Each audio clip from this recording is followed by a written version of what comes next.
Bismillahirrahmanirrahim. Assalamualaikum warahmatullahi wabarakatuh. Kekuatan apa? Kekuatan jiwa. Karena orang itu selama tidak bersyukur, jiwanya tidak akan Allah jaga, tidak akan Allah kuatkan. Orang kafir, fisiknya bisa jadi lebih kuat, tapi jiwa tidak akan pernah Allah jaga. Tidak akan pernah mereka merasakan ketenangan. Tidak akan pernah mereka merasakan keteduhan batin. Jadi kita tidak boleh hanya memperhatikan fisik saja, karena kita muslim, kita mukmin, kita adalah hamba yang beriman. Keseimbangan antara keselamatan fisik dan kebahagiaan. Gak akan ada keselamatan fisik, kebahagiaan hati tanpa syukur pada Allah Tabaraka wa Ta'ala. Bahkan ya, prinsip Islam adalah di balik jiwa yang sehat terdapat fisik yang sehat. Jadi menentukan fisik ini sehat, hati. Betapa banyak orang yang sakit karena pikiran. Berapa banyak orang yang sakit nggak kunjung sembuh, kenapa? Karena pikiran.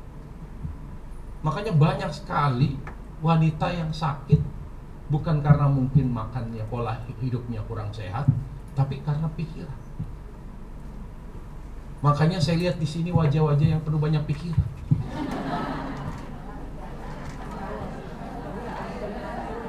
Ya, betul Bu? Makanya datang ke pengajian supaya tenang. Wanita itu masalah kecil aja dipikirin. Hal-hal yang gak perlu dipikirkan dipikirin, sampai bikin segala sesuatunya jadi tidak nyaman. Makanya supaya tetap kuat, tolong wanita harus berupaya sedemikian rupa untuk selalu bersyukur pada Allah. Selalu berpikir positif, selalu berbaik sangka kepada Allah. Udah, itu yang bikin mengimbangi, yang bisa mengimbangi lemahnya jiwa kaum wanita. Berbaik sangka kepada Allah. Misal ada masalah dari anak, oh mungkin Allah sedang menguji saya melalui anak saya. Allah ingin menghapus dosa saya melalui anak saya. Begitu aja diambilnya. Jangan kok bisa anak saya ngelawan, nggak nurut. Jangan begitu pikiran. Jadi enak kalau hati tenang, duit nggak banyak juga nggak ada masalah. Ya, ini duit banyak nggak tenang. Kenapa? Hatinya tidak bisa dijaga dengan baik. Para jamaah sekalian yang dimuliakan Allah Subhanahu wa Ta'ala, mari kita mohon kepada Allah Subhanahu wa Ta'ala agar Allah membuka rahasia-rahasia, memberi pelajaran-pelajaran yang sangat penting dari surah Al-Ma'un yang akan kita coba untuk kita tafsirkan dan tadabburi bersama. Surah Al-Ma'un adalah surah yang terdiri dari 7 ayat, dan ini adalah salah satu surah pendek dalam Al-Quran. Berarti surah ini salah satu surah yang dianjurkan untuk kita baca di sholat maghrib, karena Rasulullah SAW sering membaca surah pendek di sholat maghrib. Jadi silahkan dipilih surah ini sebagai salah satu pilihan surah dalam sholat maghrib. Jangan sering baca Al-Kautsar terus, Bu. Jadi terlalu sedikit pahalanya, tambah sedikit ayat. Tapi perlu juga kita mengkaji, karena banyak mungkin dari kita yang hadir tapi nggak tahu bagaimana mengamalkannya. Mengamalkan surah Al-Ma'un.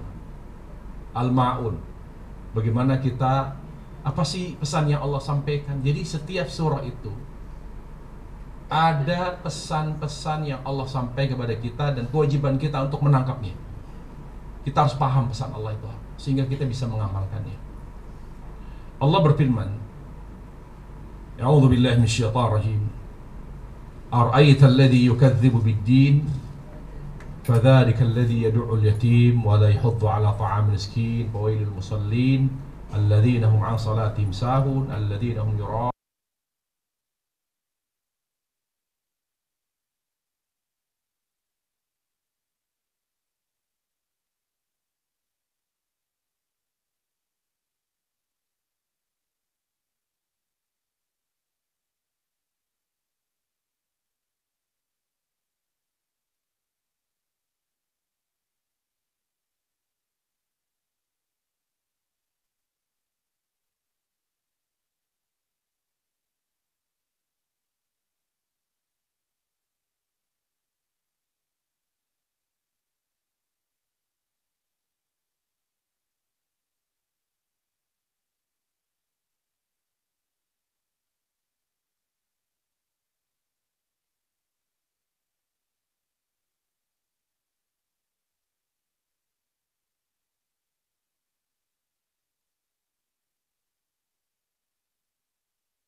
Yang melemahkan jiwa itu ketika memikirkan hal-hal yang bersifat duniawi, itu yang melemahkan. Allah berfirman, "Ara'aita," apakah kamu memperhatikan?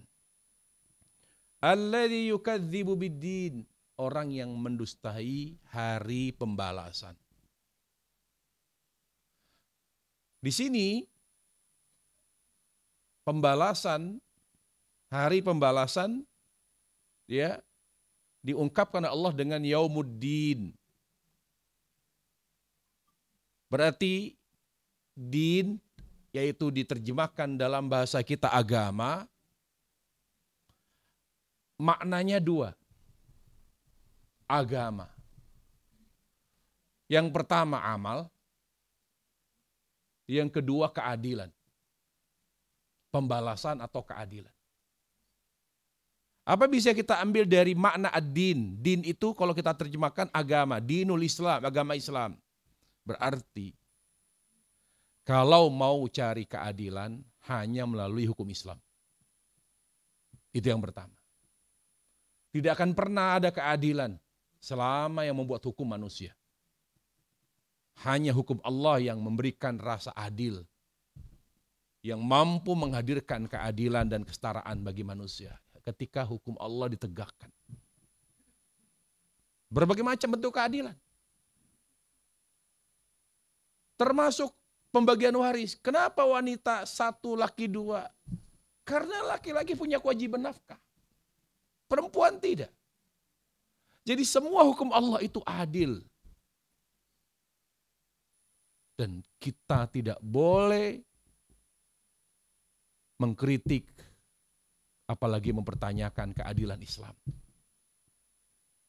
Jangan pernah Islam yang maha adil, yang sangat adil, dipertanyakan, diragukan.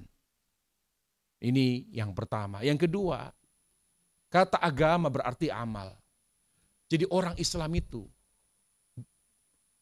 identik dengan amal, bukan banyak bicara.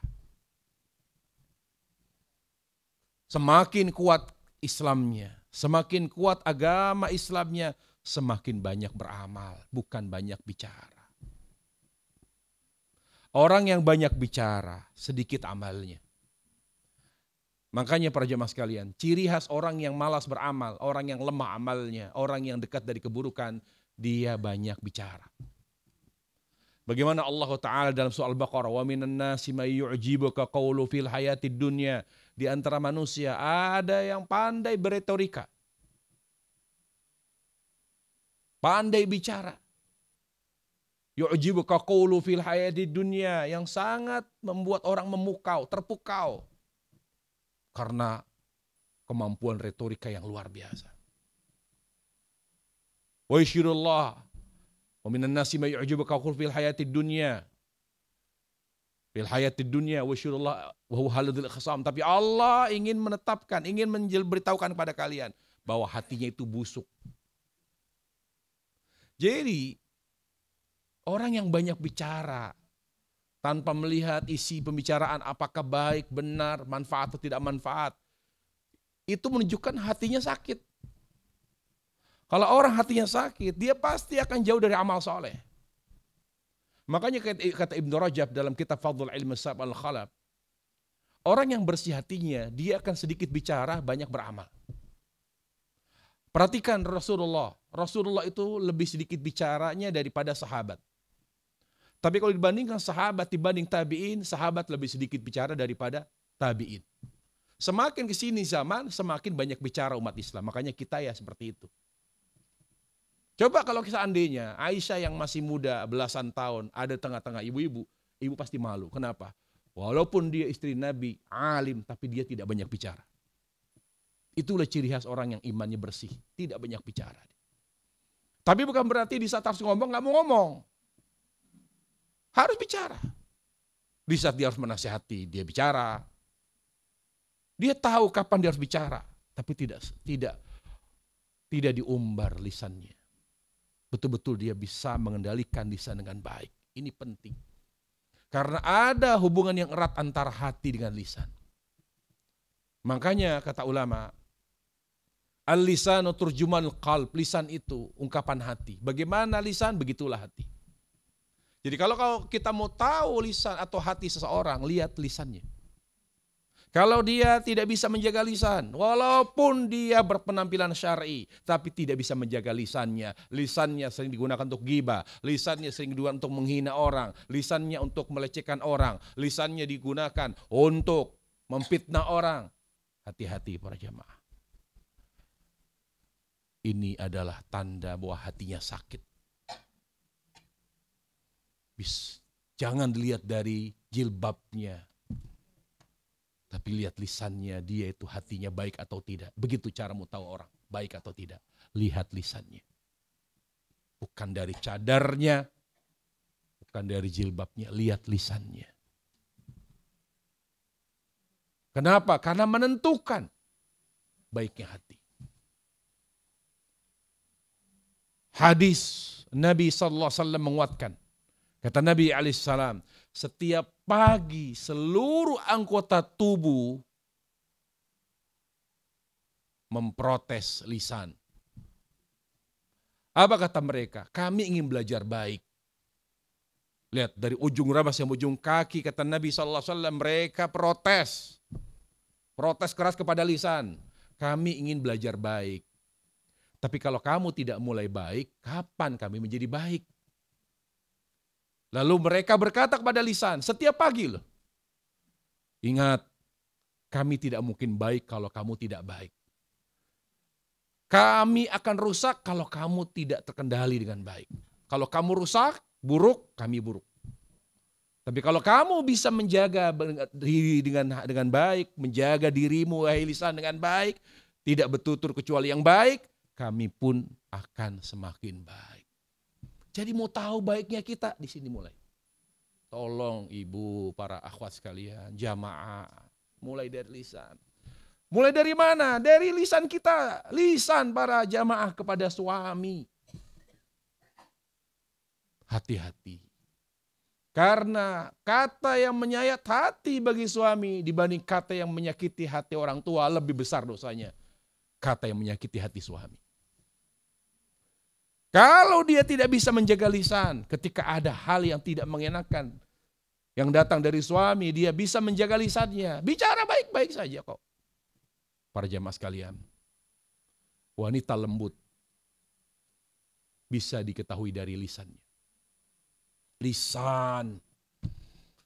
Tolong hindari lisan yang tajam setajam silet. Hati-hati para jemaah. Bahaya.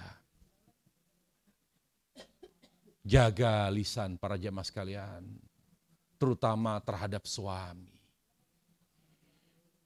Kunci keteduhan orang rumah tangga ada di tangan istri, bukan di tangan suami.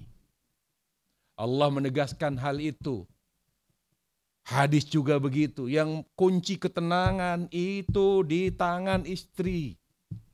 Baik buruk ke rumah tangga, istri yang menentukan. Walaupun rumah tangga dari segi nafkah, kewajiban untuk mengontrol secara umum pendidikan anak, kemaslahatan rumah tangga itu sifatnya umum kewajiban suami. Tapi yang sifatnya kecil-kecil, banyak hal yang menentukan baik dan teduhnya rumah tangga itu wanita. Allah berfirman, "Wa min ayati an khalaqalakum min anfusikum azwaja litaskunu ilaiha." Di antara tanda kebesaran Allah, Allah menciptakan kalian berpasang-pasangan. Wahai para laki-laki, kenapa kamu harus menikah? Supaya kamu dapat mendapatkan ketenangan dari istrimu. Jadi tenang itu dari istri, bukan dari laki-laki. Jadi kalau mau hidup ini, rumah tangga para jamaah sekalian lebih tenang, mulai dari istri. Allah yang bilang begitu. Litaskunu ilaiha, kamu cari ketenangan dari istri yang solehah. Yang kedua, ketika Nabi Ibrahim alaihissalam, disebutkan oleh Nabi alaihissalam, berkunjung ke rumah Ismail, dan ketika itu Ismail tidak ada. Lalu kata Nabi Ibrahim alaihissalam, kemana istrimu? Kemana suamimu? Sedang di luar. Masih lama. Lalu karena dia tidak kenal ayah mertuanya ini, si istrinya Nabi Ismail. Lalu dia bertanya, siapakah Anda wahai orang tua? Saya ingin bertemu dengan suami kamu. Nanti saya beritahu kalau saya ketemu. Tapi kalau masih lama mungkin tidak perlu saya sampaikan. Tetapi saya mungkin tidak lama, saya segera pamit. Terus dia bertanya Nabi Ibrahim alaihissalam, lihat. Saya ingin tanya sebelum saya meninggalkan ya rumahmu, bagaimana istrimu? Bagaimana suamimu? Lalu bagaimana suamimu? Lalu kata istri Nabi Ismail, suami saya itu gimana ya? Suami saya itu orangnya begini, ngeluh. Lalu setelah itu dia mendengarkan keluhan semua istrinya. Lalu Nabi Ibrahim alaihissalam mengatakan, baik kalau gitu saya pamit, sampaikan salam untuk suami kamu, dan sampaikan kepada suami kamu segera ganti kusen pintunya. Segera ganti kusen pintunya. Kalau istri, seorang wanita tidak bisa menjaga lisan, ganti kusennya.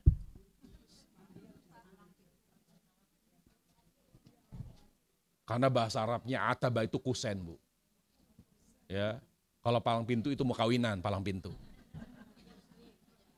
Maksudnya adalah istri. Ternyata setelah itu Ismail datang, dia sampaikan oleh istrinya bahwa tadi ada orang tua datang mau saya tanya siapa, dia nggak jawab. Terus apa yang dilakukan? Dia cuma tanya, bagaimana rumah tangga kamu? Tapi saya cerita sekedarnya aja kok. Terus dia bilang apa? Dia sampaikan salam kepada kamu, wahai suamiku. Kemudian dia bilang, tolong segera ganti kusen pintunya. Oh gitu, baik. Maksudnya apa? Saya nggak ngerti. Maksudnya saya harus ceraikan kamu. Diceraikan, Bu. Apa dari hadis ini? Berarti kunci ketenangan rumah tangga di tangan istri. Bagaimana wanita, begitulah rumah tangga. Dimulai dari mana ketenangan? Lisan wanita. Tolong jaga lisan dengan baik. Ya. Jadi agama itu di mana? Agama itu di amal. Dari mana kita tahu amal? Salat. Makanya orang Islam harus salat. Karena agama itu amal. Ad-din itu amal. Inna dina indallah Islam. Sesungguhnya agama yaitu amal. Coba yang tidak paham Islam, suruh dia cari tahu arti din. Din itu amal. Bagaimana Allah katakan mukhlisina lahuddin, yang mengikhlaskan amalnya. Jadi orang Islam harus beramal. Amal apa? Salat. Dia harus menjaga salat. Kalau ada orang Islam tidak salat, dipertanyakan Islamnya. Tidak akan pernah baik Islamnya. Dan nanti kita akan bahas bukan sekedar salat. Pada ayat yang berkata, fawailul musallin, celaka bagi orang-orang yang salat. Apa maksudnya? Ya, nanti kita akan jelaskan. Tapi orang yang betul-betul menjaga agamanya, yaitu yang menjaga salatnya dengan baik. Lalu apa kata Allah? Lihat orang-orang yang mendustai hari pembalasan. Mendustai di sini bisa dua maknanya, bisa dua macam. Yang pertama, dia tidak percaya hari kiamat. Dia tidak percaya akhirat. Sehingga hidupnya hanya untuk dunia. Bagi dia, yang membuat dia sukses adalah waktu. Yang membuat dia mati pun karena waktu yang memang sudah waktunya mati. Begitu. Itulah orang yang tidak percaya akhirat atau tidak percaya hari kiamat. Tapi yang dimaksud di sini bukan hanya itu. Yaitu apa? Yang mendustakan hari pembalasan dengan amal. Lisannya bilang, saya percaya ada kiamat, saya percaya ada akhirat. Tapi amalnya tidak menunjukkan bahwa dia percaya hari pembalasan. Dari mana? Dari amalnya. Yaitu orientasinya dunia terus. Terutama apa? Mau tahu? Ini mengkritik kita ayat ini. Agar kita mau evaluasi ini. Apa ciri-ciri orang yang hanya klaim, dia hanya bilang bahwa dia percaya akhirat, saya tahu bahwa saya akan mati, bahkan ada nanti hari pembalasan, saya tahu ada kiamat. Tapi amalnya mendustai ucapannya. Buktinya ini kata Allah. Yang pertama, fadzalikal ladzi yad'ul yatim. Tolong jangan hanya memahaminya melalui terjemah, gak cukup. Sehingga kita nggak paham menghardik itu apa. Apa pesan yang Allah sampaikan yang pertama? Yang pertama ciri orang yang hatinya tidak pernah rindu akhirat. Hatinya selalu ya dibelenggu oleh dunia. Meskipun dia mengaku muslim. Tapi dia tidak pernah amalnya ini tidak menunjukkan bahwa dia akan kembali ke akhirat, di mana di sana adalah hari pembalasan terhadap amal-amal. Perilakunya bisa dilihat. Yang paling menunjukkan apa? Dia adalah orang yang yadu'. Yadu' itu kalau bahasa kita para jemaah sekalian, dijorokin. Makanya dalam Al-Quran dalam surah Tur ayat 13, Allah menggunakan kata da'a. Yauma yuda'auna ila nari jahannam da'a. Ketika orang-orang yang akan menghuni neraka dijorokin, didorong dengan keras, itu namanya da'a. Yauma yuda'auna ila nari jahannam da'a. Di mana dia didorong dengan kencang, itu namanya da'a. Apa maksudnya Allah bilang alladzi yad'ul yatim? Yang mendorong, tapi diterjemahkan menghardik. Padahal artinya mendorong. Artinya dia tidak hanya kasihan sama anak yatim, tidak menyantuni, tidak kasihan, tidak punya belas kasih, bahkan menyuruh orang untuk menelantarkan anak yatim. Itu namanya da'a namanya. Jadi dia memprovokasi, membuat orang gak peduli anak yatim. Bagaimana anak-anak yatim yang telantar, yang menderita. Kita dengar banyak sekali anak yatim. Bahkan mereka kita tidak pantau, kita tidak tahu. Padahal mereka betul-betul yatim, layak dibantu. Tapi orang ini bahkan menyiksa anak yatim. Menghalau orang-orang yang akan membantu, menyantuni, dibuat oleh mereka, oleh orang-orang ini, supaya tidak peduli terhadap anak yatim. Minimal kalaupun dia tidak membantu, tidak menyantuni, paling tidak dia diam. Dia tidak mempengaruhi orang untuk tidak membantu anak yatim. Inilah orang yang tidak percaya akhirat. Lisannya percaya akhirat, tapi amalnya mendustai akhirat. Seolah-olah dia tidak percaya akhirat.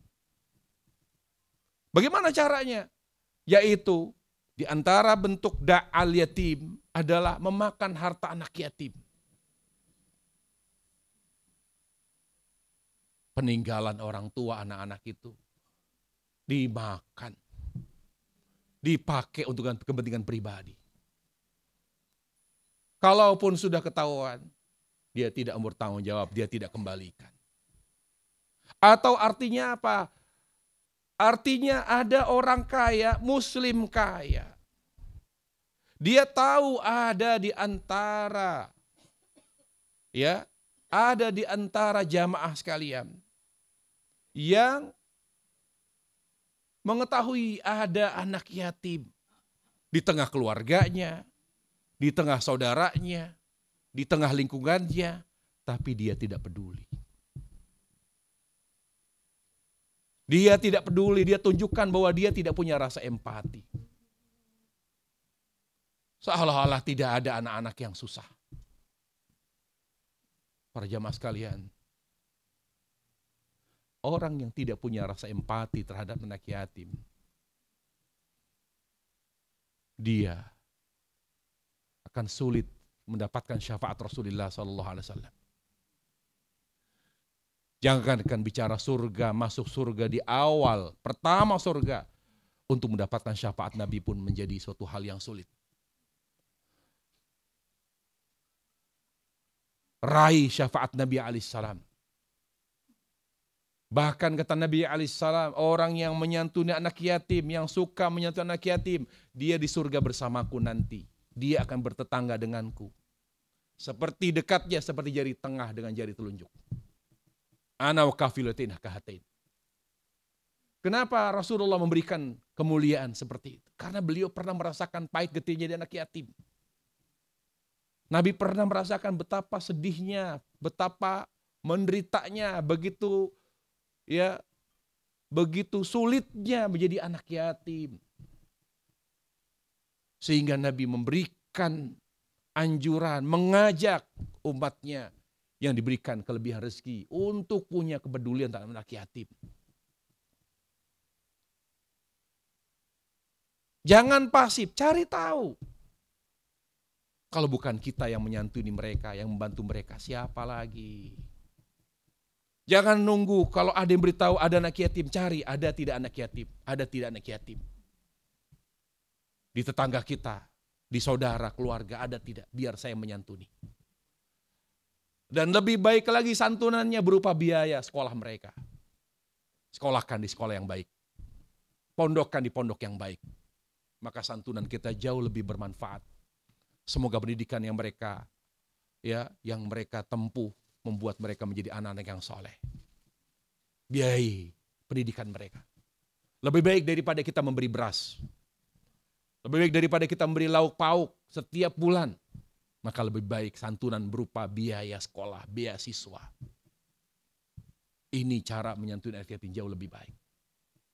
Para jamaah sekalian. Hal lain adalah jadi orang yang betul-betul rindu Allah, rindu akhirat.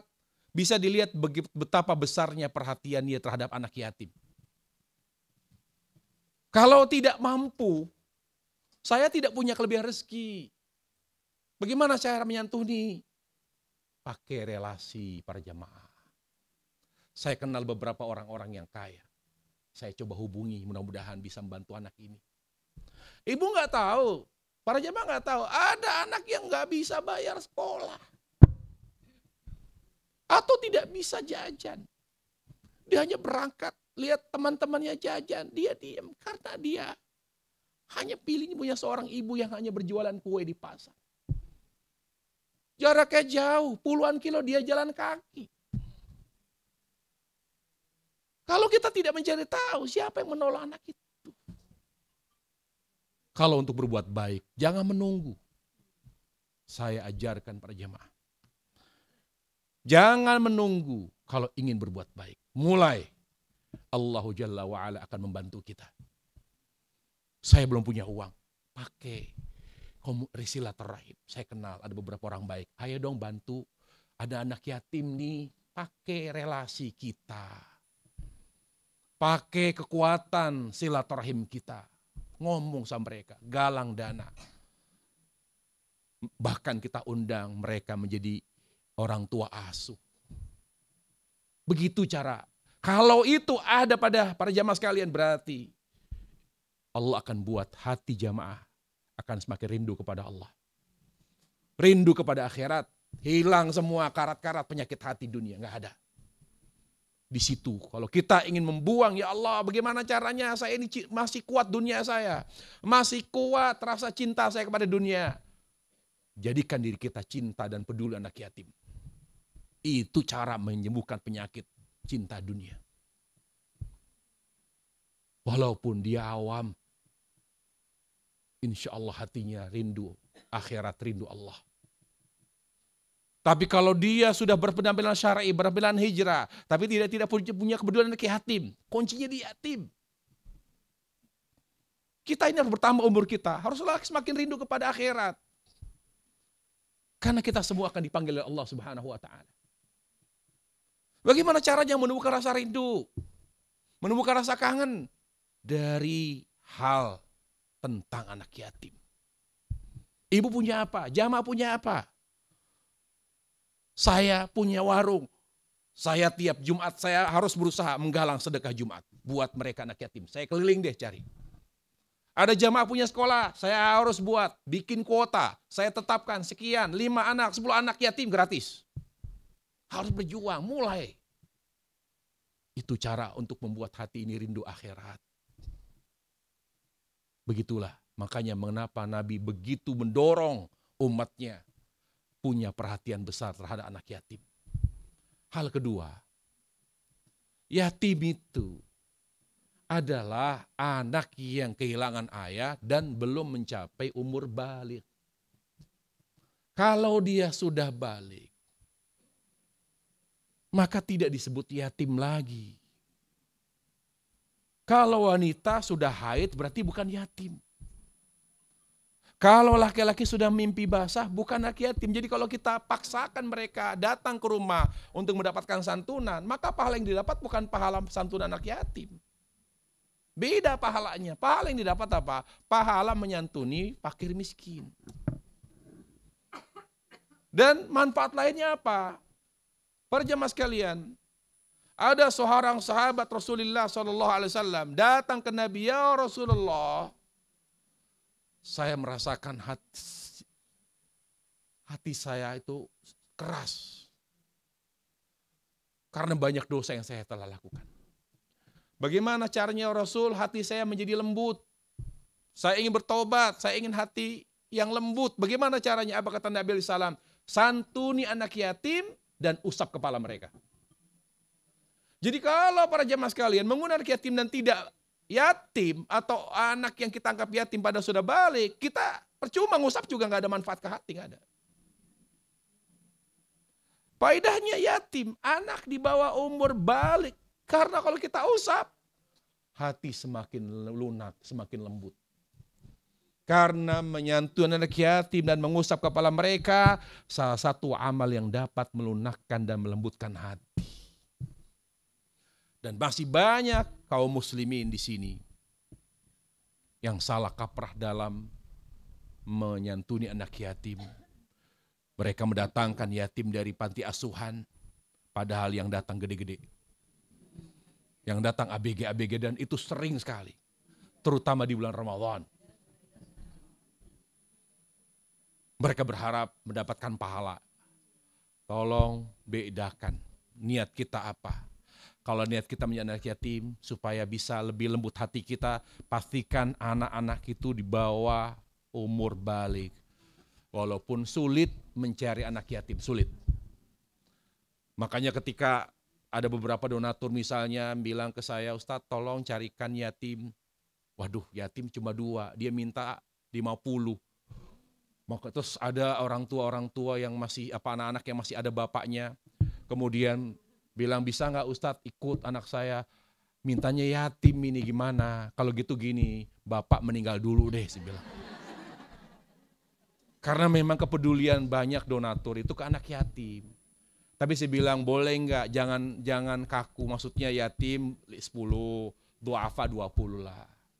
Karena bisa jadi mereka ini tukang ojek, tukang ini, mereka kalau nggak pengen ngemis mungkin.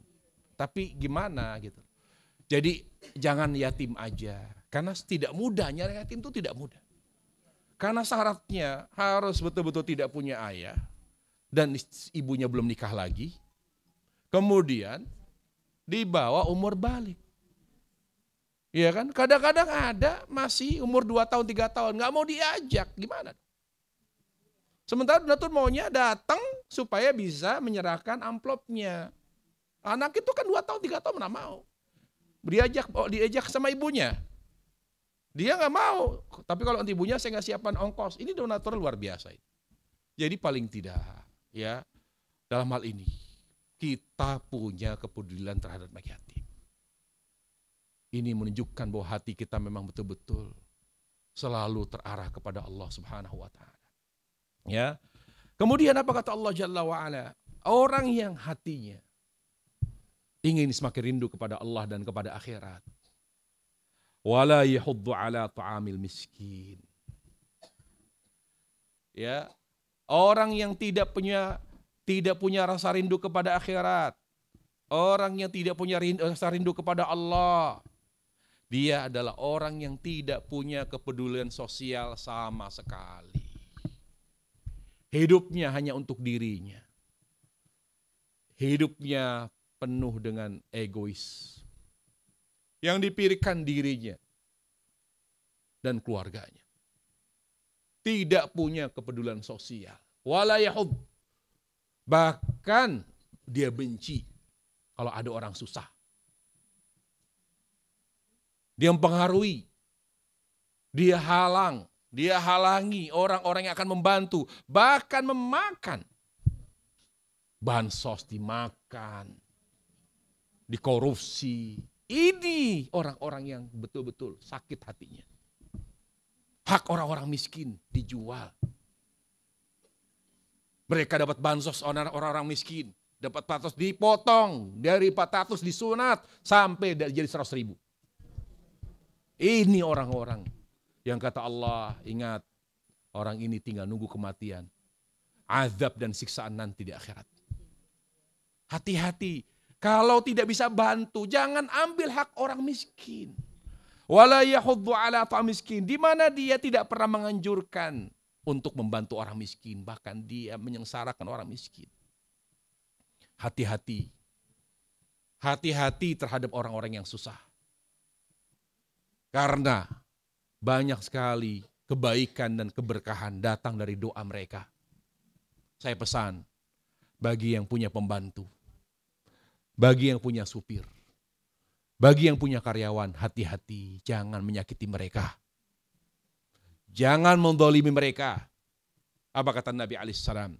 Innama tunsoruna bidhu'afaikum. Banyak sekali pertolongan Allah yang Allah berikan kepada kamu, bukan karena upayamu, tapi karena doa orang yang miskin. Anda kaya bukan karena omset penghasilan usaha Anda tinggi, bukan karena usaha kita rame, banyak diminati orang, bukan. Yang paling besar kata Nabi alaihissalam, doa karyawan kita. Tunsoruna bidhu'afaikum wa salatihim, doanya mereka. Jangan bolimi mereka. Kalau ada orang misalnya, dia punya pembantu gak ada yang betah, sebulan gak ada yang kuat, gonta ganti terus. Ini tidak akan berkah hidupnya. Hati-hati para jemaah. Menyakiti hati orang yang susah. Kita tidak bantu, gak masalah. Tapi paling tidak jangan menyakiti mereka. Terutama dengan lisan kita. Ingat doa mereka besar sekali peranannya. Doa mereka, bahagiakan mereka. Sesuai dengan kemampuan kita. Kalau ada yang kurang, ada hal yang tidak membuat mereka mungkin sesuai dengan harapan mereka, mohon maaf, minta maaf kepada mereka. Intinya, jaga hati mereka. Jaga kenyamanan hati mereka. Wallahi kalau ada sebuah keluarga atau sebuah perusahaan di mana karyawannya, di mana pembantu supirnya betah bertahun-tahun kerja di situ, ini orang baik ini. Wallahi baik. Kok baik? Padahal tidak kaya, tetangganya jauh lebih kaya. Kok dia tenang?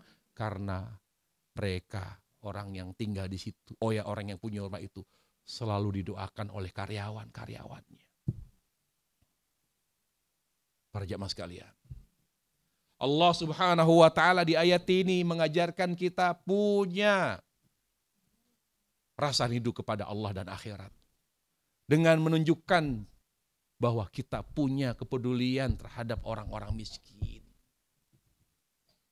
Punya kepedulian terhadap orang-orang miskin. Nah, kembali tentang menyantuni anak yatim. Berikut para jamaah sekalian, beberapa amal yang dapat melembutkan hati bagi kita, bagi para jamaah yang mungkin merasa kok watak saya keras, susah betul dilunakkan, dibuat lembut, gimana caranya? Mau cerita malu, mau curhat malu. Berikut para jamaah sekalian, amal-amal yang dapat melembutkan hati supaya semakin bertambah umur kita, semakin lembut kita. Orang yang lembut, dia akan dibuka oleh Allah pintu kebaikan. Dia akan didekatkan kepada kesolehan. Apa amal-amal yang dapat melembutkan hati? Yang pertama, pastikan setiap kita berzikir dengan khusyuk. Jangan ada pikiran apapun. Salat khusyuk. Allahu Akbar. Buang orang yang tidak pernah berupaya untuk khusyuk dalam salatnya. Bagaimana hatinya lembut? Coba bayangkan, dia sholat, seorang wanita misalnya sholat, tapi pikiran ke sana. Nanti dilihat pada saat dia selesai salam, ada hal yang membuatnya nebara, dia teriak dia. Beda antara sholatnya dengan tutur katanya dan perilakunya. Kok tidak mencerminkan seorang wanita yang lembut? Karena setiap dia sholat, dia mikirin tokonya, dia mikirin anaknya, dia mikirin cucunya, dia mikirin duitnya, dia mikirin tabungannya, dia mikirin kontrakannya. Wallahi, seorang yang tidak berupaya khusyuk dalam ibadahnya, dzikirnya, Allah Ta'ala tidak akan pernah melembutkan hatinya. Salatnya upayakan khusyuk. Dzikir setelah salat fardu, berusaha khusyuk, duduk. Astaghfirullah, astaghfirullah. Semua. Makanya zikir yang paling nikmat itu ba'da subuh. Karena belum ada pikiran-pikiran dunia masuk ke dalam otak kita. Nikmat sekali. Tahajud setelah bangun malam. Kemudian sholat.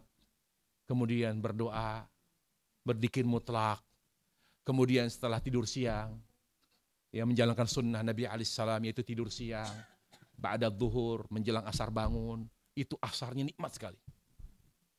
Karena sahabat Rasulullah menghidupkan sunnah itu tidur siang. Ya. Kemudian apalagi yang melembutkan hati? Ziarah kubur. Apakah boleh seorang wanita ziarah kubur? Khilaf para ulama. Tapi yang sahih boleh.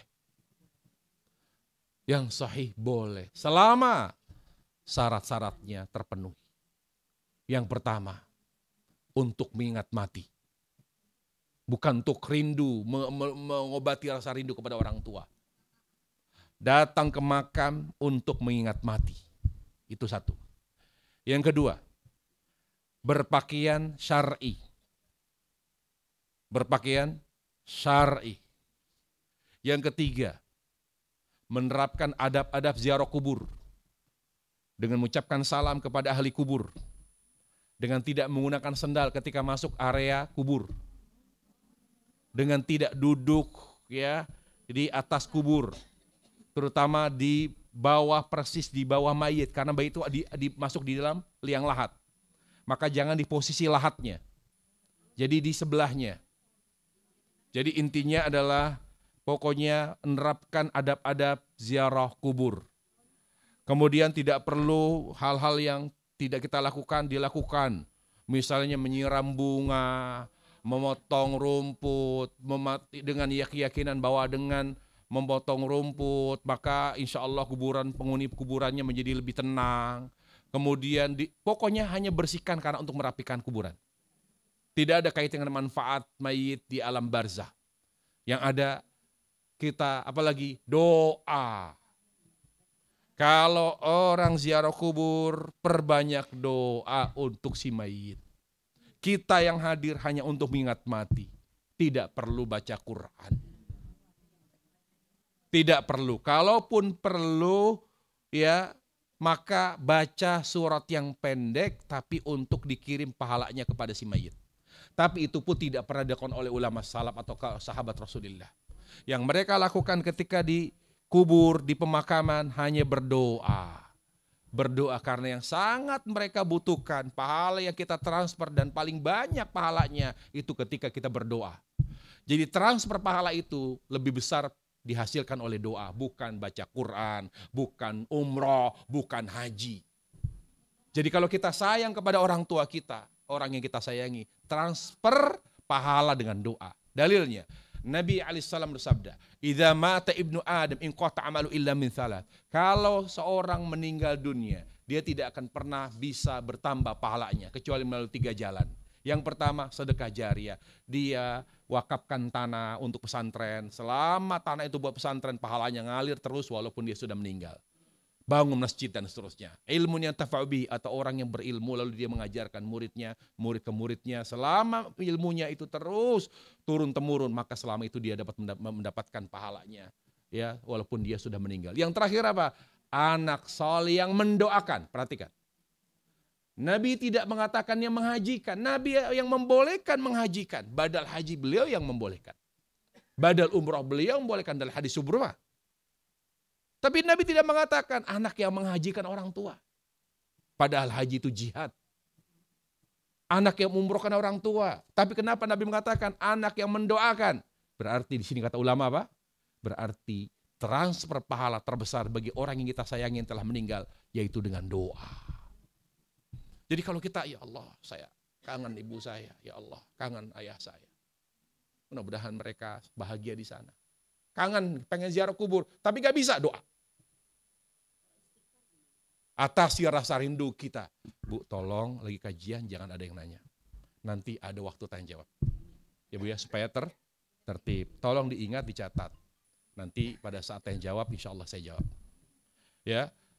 Jadi setiap kita ingat, kalau kita ingin berbakti dan rindu orang tua, Doa langsung, Rabbi firli wali walidayya warhamhuma, Rabbi, doa. Dan tidak durhaka kalau kita tidak pernah ziarah ke makam orang tua. Durhaka anak yang tidak pernah mendoakan orang tua, itu durhaka itu.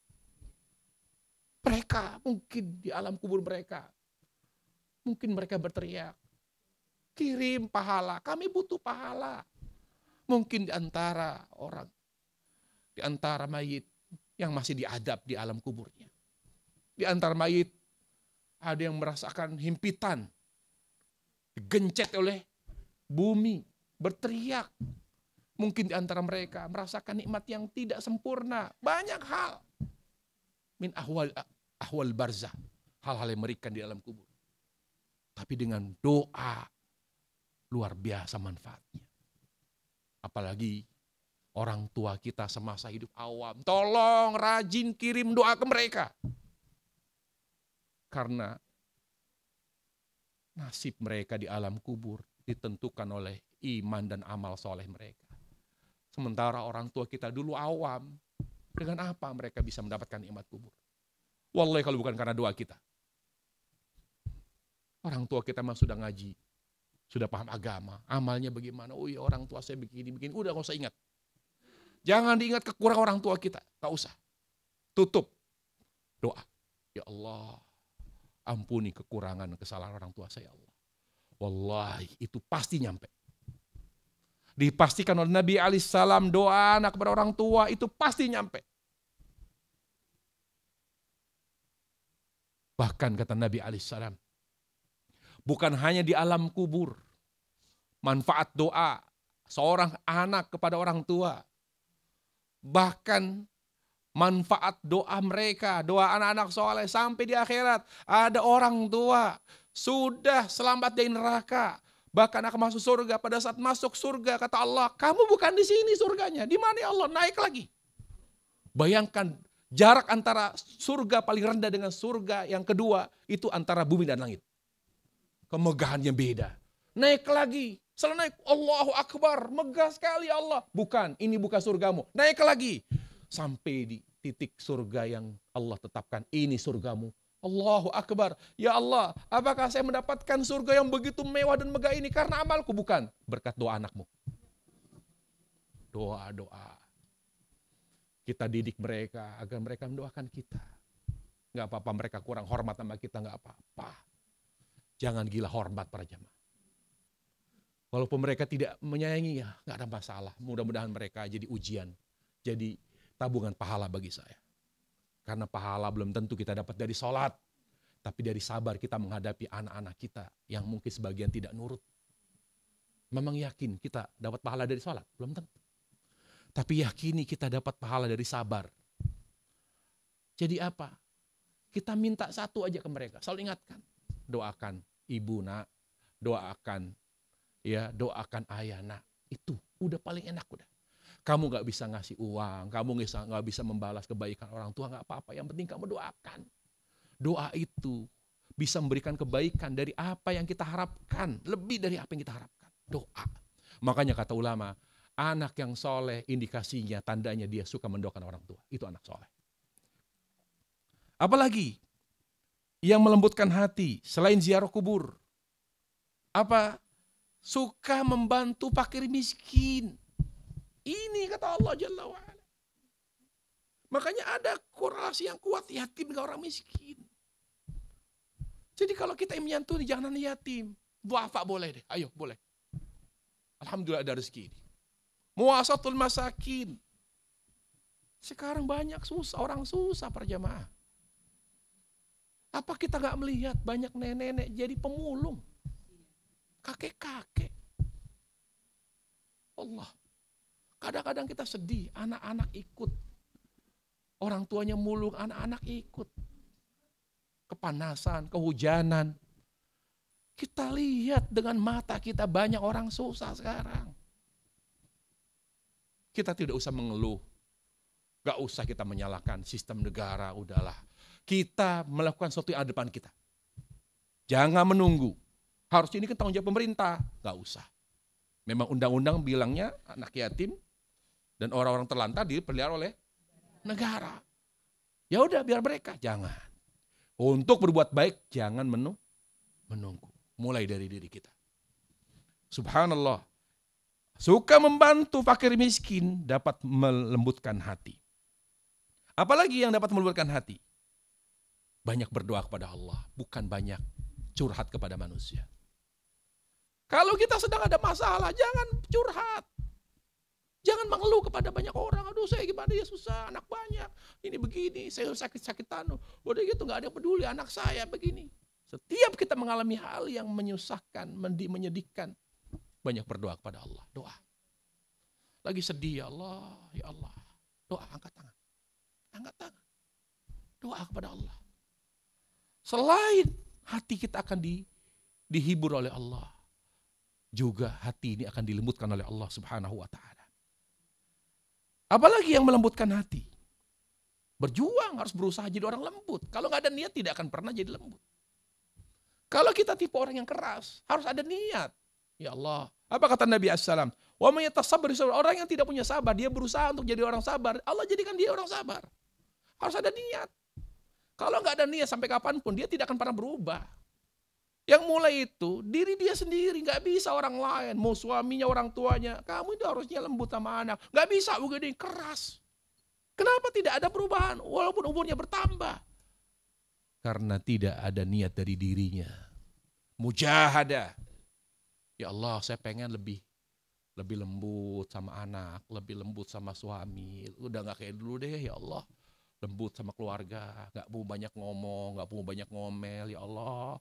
Mulai niat dari dalam diri kita. Itu yang pertama, bahwa amalan-amalan itulah yang dapat melembutkan hati. Kemudian para jemaah sekalian Allah Subhanahu wa ta'ala. Lalu Allah katakan, nih orang yang tidak rindu Allah, tidak rindu akhirat, siapa? Yang gak peduli sama sholatnya. Sampai Allah katakan, fawailul lil musallin, celaka orang yang sholat. Dia tidak peduli sama sholatnya, yang dia peduli hanya urusan dunia. Bagaimana caranya agar kita tidak dicela oleh Allah? Bagaimana caranya kita tidak diancam oleh Allah? Bagaimana caranya hubungan kita, keberkahan hidup kita tetap terjaga? Antara akhirat dan dunia kita tetap seimbang. Ya jaga sholat. Bagaimana cara menjaga sholat dengan 5? Menjaga khusyuk. Orang yang menjaga sholat, menjaga khusyuk. Jaga khusyuk. Kalau dia sholatnya benar tapi tidak khusyuk, tidak berupaya khusyuk, dia belum menjaga sholat. Inti daripada menjaga sholat adalah menjaga khusyuk. Tahu dari mana kita bahwa khusyuk kita itu tidak ada atau lemah dalam sholat? Ketika kita sering lupa ini rakaat keberapa. Kata Nabi alaihissalam, berarti sholat orang itu telah dicuri oleh syaitan. Ketika sampai kita, ya Allah, ini rakaat keberapa? 2 apa 3 ini? Dan itu sering, berarti sholat kita berhasil dicuri oleh syaitan. Dan itu adalah tanda bahwa kita tidak khusyuk dalam sholat. Apalagi kita tahu bahwa kita khusyuk. Selain kita tahu ini rakaat pertama, kedua, ketiga, keempat. Itu kita tahu tuh, berarti itu khusyuk. Ya, khusyuk itu ditahu dari mana? Dari kita mengikuti rakaat. Ingat Bu ya. Kita tahu ini rakaat berapa? 2. Ini rakaat berapa? 4. Itu khusyuk. Yang kedua, kita mengikuti ucapan kita. Apa yang kita ucapkan kita ikuti. Kita berusaha memahami, mengikuti. Kata Ibnu Abbas, laisa laka min salatika illa ma'aqilta minha. Pahala yang kamu dapat dari salatmu sesuai dengan apa yang kamu pahami dan ikuti dari amalan dan ucapan dalam salat. Misalnya, Allahu Akbar. Kita mengikuti, ini sedang takbir. Artinya engkau ya Allah maha agung. Tidak ada yang lebih agungkan kecuali engkau ya Allah. Allahu Akbar. Kemudian kita baca Al-Fatihah. Alhamdulillahirabbil alamin. Kita paham ucapan kita. Mengikuti dan memahami ucapan dan amalan salat itu khusyuk. Tapi kalau kita baca pikiran kemana-mana, kita ruku pikiran kemana-mana, berarti kita tidak khusyuk. Jadi tahu khusyuk dari rakaat, dari bacaan dan amal yang selalu kita ikuti dan pahami, itu tanda khusyuk dalam sholat. Bisa dipahami para jamaah sekalian. Dari mana kita tahu sholat kita khusyuk? Dari rakaat. Kita tahu mengikuti rakaat pertama, kedua, ketiga. Yang kedua dari mana? Dari kita bisa mengikuti dan memahami bacaan dan amalan sholat. Saya sudah ruku belum? Oh sudah.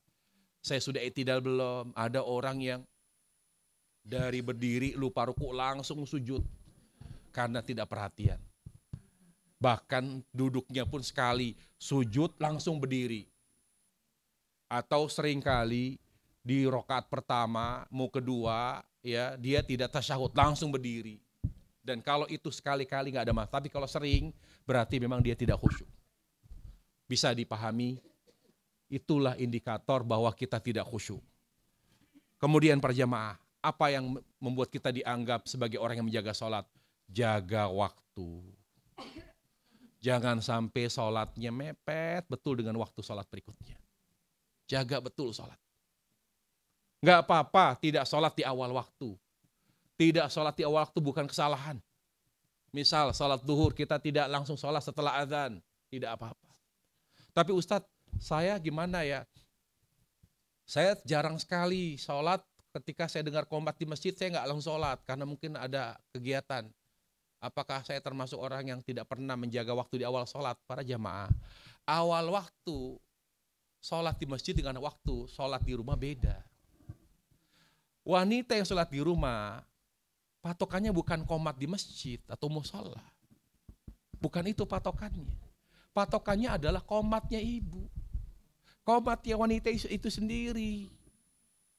Contoh misalnya, kalau musholla, azan dan qomat jaraknya misalnya zuhur 10 menit.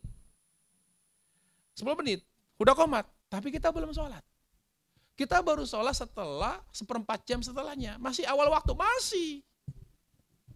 Jadi jangan merasa saya tidak di awal sholat karena mereka udah selesai, saya belum sholat. Nggak bisa. Karena qomatnya yang ada di masjid beda dengan qomat yang ada di rumah. Yang kedua, terkait dengan doa. Kata Nabi alaihissalam antara adzan dan qomat adalah doa mustajab. Tapi bukan qomatnya masjid, qomatnya kita. Jadi kalau seandainya qomat sudah di musholla dikumandangkan atau masjid, kita ya udah habis waktu mustajab. Bukan, belum. Kita masih doa karena kita baru berhenti waktu mustajab kalau kita mau qomat, mau sholat gitu. Karena dianjurkan setiap orang yang mau sholat fardu walaupun sendiri qomat berarti selesailah, habislah waktu mustajab. Jadi itu. Yang kedua, mereka udah pada pulang nih suami dari musholla di masjid. Ya berarti nggak bisa sholat sunnah qobliyah. Tidak. Qobliyah itu dilarang kalau sudah qomat bagi yang sholat di masjid. Tapi bagi yang sholat di rumah, walaupun yang sholat di masjid atau musholla sudah selesai, kita masih bisa qobliyah. Qobliyah itu berhenti bagi yang sholat di masjid. Kata Nabi alaihissalam, idza uqimat shalah fala sholata illal maktubah. Kalau sudah dikumandangkan qomat tidak boleh ada sholat kecuali sholat fardu. Bagi siapa? Bagi yang sholat di masjid. Bagi jamaah ibu-ibu sekalian yang sholat di rumah, tetap walaupun baru sholat zuhur 1:30, qobliyah aja dulu. Tetap qobliyah.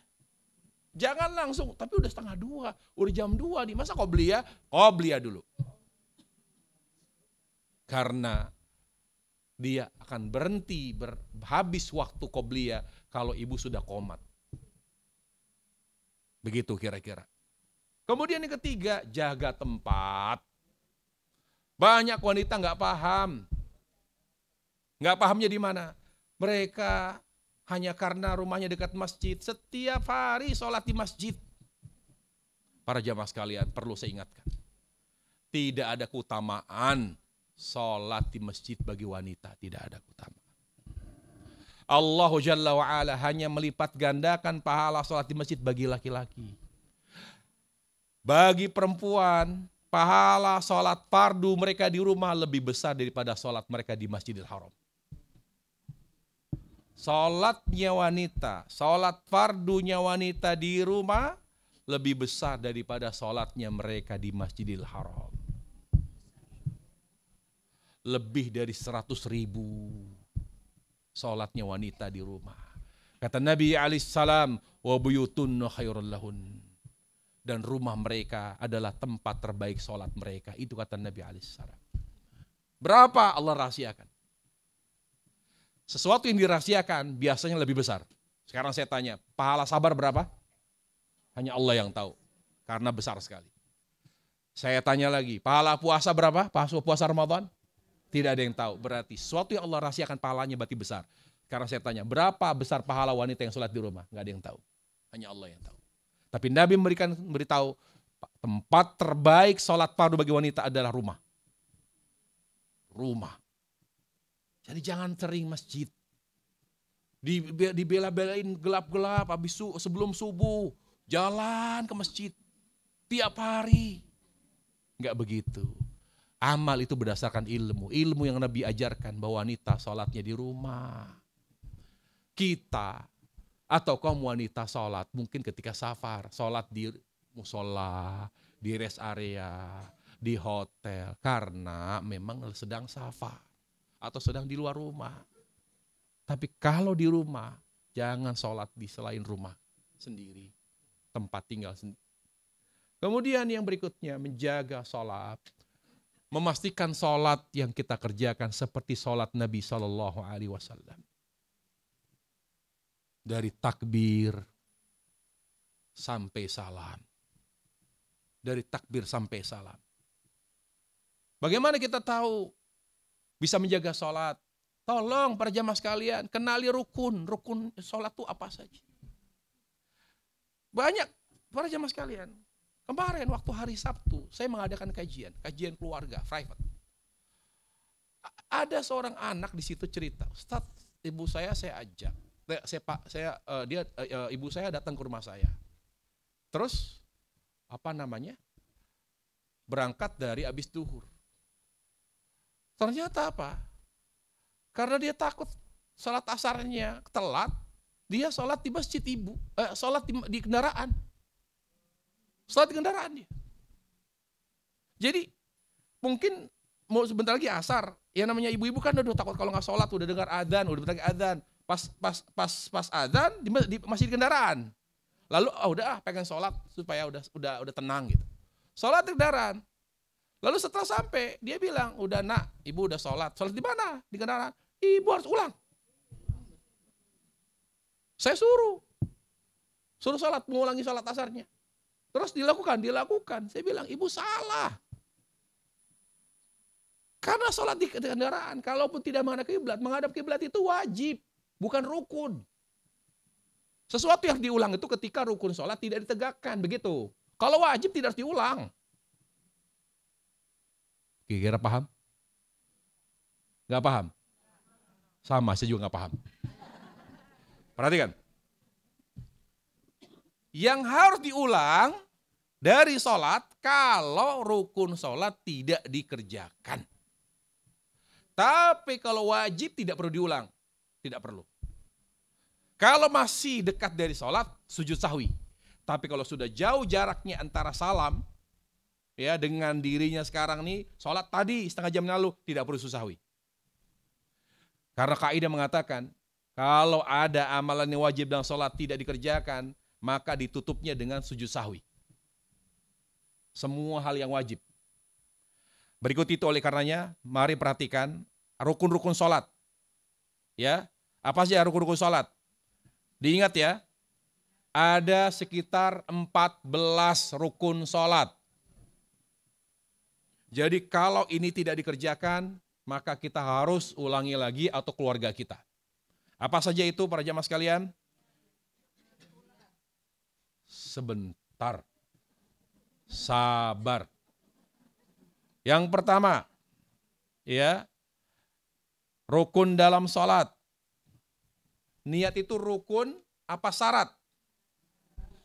Syarat. Apa bedanya syarat dengan rukun? Syarat itu di luar ibadah. Yang menentukan keabsahan sholat tapi di luar ibadah. Itu niat. Makanya boleh nggak kalau dibilang rukun, rukun itu amal yang menentukan keabsahan dan berada di dalam. Kalau tadi ibu bilang niat, berarti ibu niatnya setelah takbir. Kata ulama, barang siapa yang baru meniatkan zuhur setelah takbir, dia harus mengulangi sholatnya. Karena niat itu syarat, bukan rukun. Seperti wudhu. Wudhu di luar apa dalam sholat? Di luar, makanya harus dilakukan sebelum sholat. Niat rukun apa syarat? Syarat. Jadi sebelum takbir harus sudah niat. Saya niat duhur, saya niat asar, saya niat maghrib, harus. Barang siapa yang Allahu Akbar. Niat asar deh. Lupa tadi, saya belum sholat asar. Ini udah maghrib misalnya. Nggak bisa. Batalkan lagi. Batalkan, hentikan sholatnya, niat. Niat harus dilakukan sebelum takbir. Karena niat itu syarat. An-niyatul syatun li sihatil amal biha shalah wal fasul amal. Kata ulama, niat itu adalah syarat. Dia yang menentukan keabsahan salat. Harus dilakukan di luar ibadah. Apa saja rukun kalau gitu? Yang pertama, berdiri. Makanya jangan coba-coba salat di kendaraan. Kalau memang dia masih kuat berdiri. Kebetulan ibunya tidak bisa berdiri. Dia kalau salat selalu duduk pakai kursi.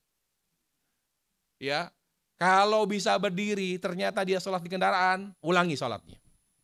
Karena para ulama, rukun yang pertama, al-qiyamu al-qudrah. Berdiri bagi yang mampu berdiri. Jadi bagi mereka yang sholat di kendaraan, duduk padahal mampu, bisa sholat berdiri di musola, tapi dia pilih sholat di pesawat di atas tempat duduk, pilih sholat di kendaraan di atas tempat duduk. Sementara dia bisa manfaatkan jamak takhir, jamak takdim, tapi dia sengaja, dia tidak jamak, tapi sholat kereta, harus diulangi sholatnya. Berdiri dengan kemampuan, nah itu rukun.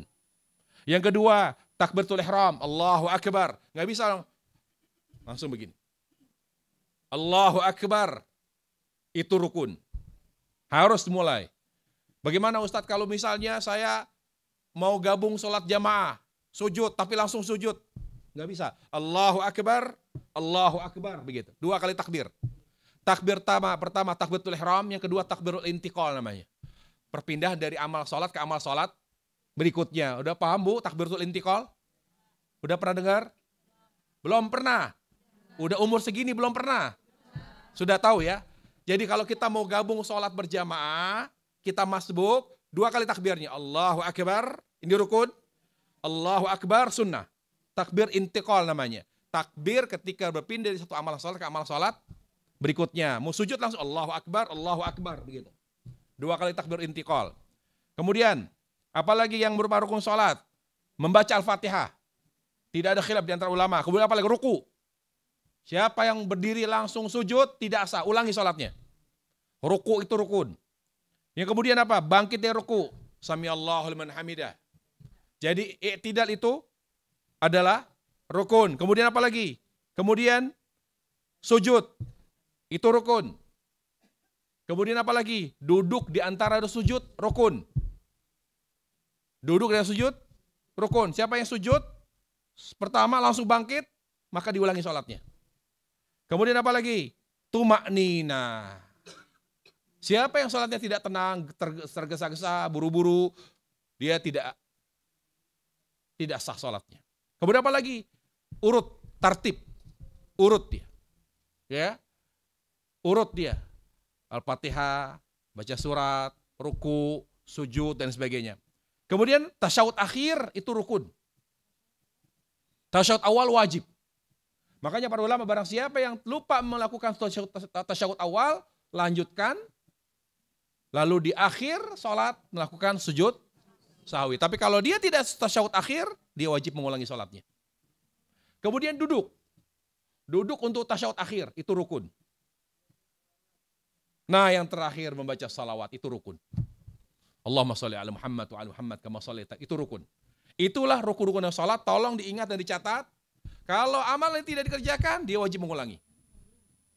Dia wajib Nah inilah yang kata ulama, dari makna fi makna fawaidil musallin, celaka orang yang sholat. Artinya apa?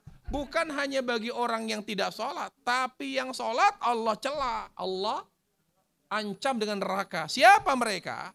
Pertama, yang tidak menjaga rukun sholat. Rukun itu tolong diingat Bu ya. Diingat, dicatat. Ini harus dijaga rukun ini. Yang kedua, celaka bagi orang yang sholat, yaitu apa? Celaka bagi orang yang sholat, yaitu yang tidak menjaga waktunya. Seringkali sholat, tapi sudah habis waktunya. Yang ketiga, orang yang celaka sholatnya apa? Yang kalau sholat tapi sering nggak khusyuk. Saya yakin tafsir yang ketiga, celaka orang yang sholat, setiap sholat dia tidak pernah khusyuk, itulah kita. Jadi setiap kita sholat, Allah sedang mencela kita. Fawail musallin. Karena Allah, para jamaah sekalian, di luar sholat, hati kita kemana? Ke anak, ke cucu, ke harta, ke suami. Masa di dalam sholat hati masih ke mereka? Allah itu hanya minta hati, berikan hatimu kepada aku di dalam sholat aja. Makanya kenapa pertama kali Allah wajibkan sholat 50 waktu, supaya hati kita ke Allah terus. Tapi karena Allah tahu Allah itu maha penyayang, sehingga Allah tidak ingin membebani kita. Karena kalau seandainya 50 waktu sehari semalam, berarti setiap setengah jam kita sholat. Tapi itu berat. Kenapa Allah sampai akhirnya menetapkan dengan rahmatnya 50 waktu dibatalkan, tapi menjadi 5 waktu, tapi pahalanya sama dengan 50 waktu. Siapa yang menjaga 5 waktu, maka pahalanya sama dengan sholat 50 waktu. Sudah dikasih 5, tapi setelah takbir hati masih kemana-mana. Para jamaah sekalian, orang yang khusyuk dalam sholatnya ketika hati diarahkan kepada Allah. Kepada Allah subhanahu wa ta'ala. Upayakan sholat dengan khusyuk. Itu cara untuk membuang virus-virus penyakit dunia. Agar kita lebih banyak ingat mati. Wallahi orang yang berupaya untuk khusyuk akan Allah mudahkan mengingat mati. Orang yang berupaya untuk khusyuk dalam sholatnya akan dibuat hatinya tidak pernah dendam. Akan dibuat hatinya lebih banyak memaafkan. Semua penyakit hati akan Allah singkirkan, hilangkan, sembuhkan bagi orang yang khusyuk dalam sholatnya. Wallahi semua kebaikan hati setelah tauhid dan ikhlas akan lahir di hati kita, ya. Hati yang baik setiap kali kita sholat khusyuk. Hari ini kenapa ya Ustadz saya belum bisa jadi istri yang baik karena bawanya kesel terus. Ibu kalau mau jadi istri yang tidak pernah kesal sama suami, yang cenderung sabar, khusyuk dalam salat. Nanti biarkan Allah yang mengubah hati kita. Karena bukan kita yang mengendalikan hati, Allah Jalla wa'ala. Obat hati khusyuk dalam salat. Yang mengubah hati menjadi lebih baik khusyuk dalam salat. Di antaranya. Ya. Lalu apa? Alladzina hum 'an shalatihim sahun. Lalu Allah jelaskan. Nah, ini pentingnya tafsir. Jangan menafsirkan ayat kalau ayat sudah dijelaskan oleh ayat yang lain. Alladzina hum 'an shalatihim sahun, yaitu mereka yang sahu. Apa itu sahu? Allah jelaskan. Jadi orang yang celaka itu yang sering gak khusyuk dalam salat. Ini Allah bilang. Sahu itu apa? Ghafilun. Ghafilun anis salat. Dia salat tapi tidak dengan hati. Itulah celaka. Kira-kira kita termasuk yang dicela tidak oleh Allah? Kira-kira kita termasuk tidak yang dicela oleh Allah di sini? Kau Allah Ta'ala alam. Kita termasuk, Bu. Karena sekarang saya tanya, dari 5 waktu, berapa yang khusyuk?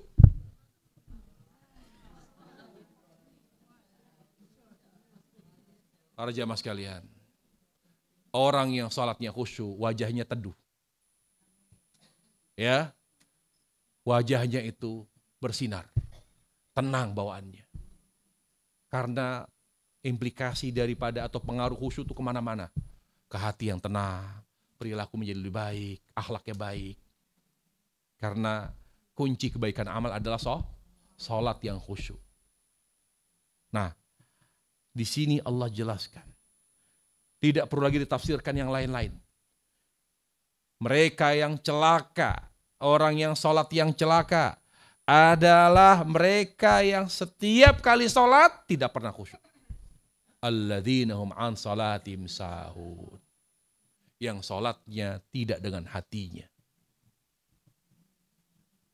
Makanya kita harus berusaha.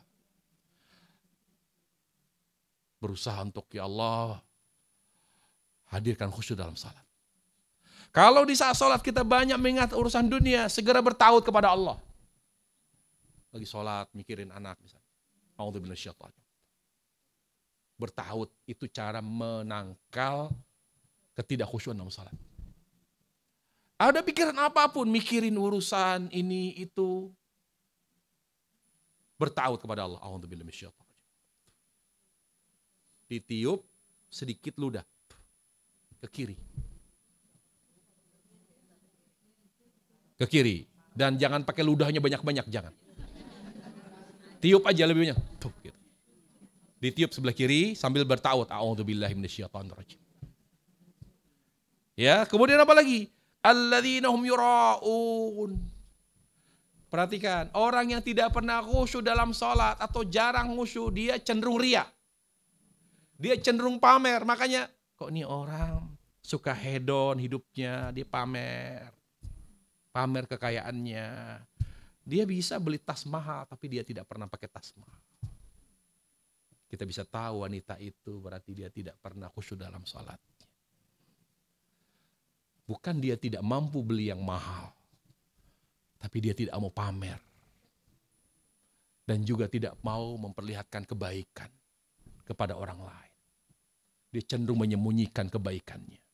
Kaidah mengatakan, asal amal disembunyikan, kecuali yang memang harus ditampilkan, karena termasuk syiar.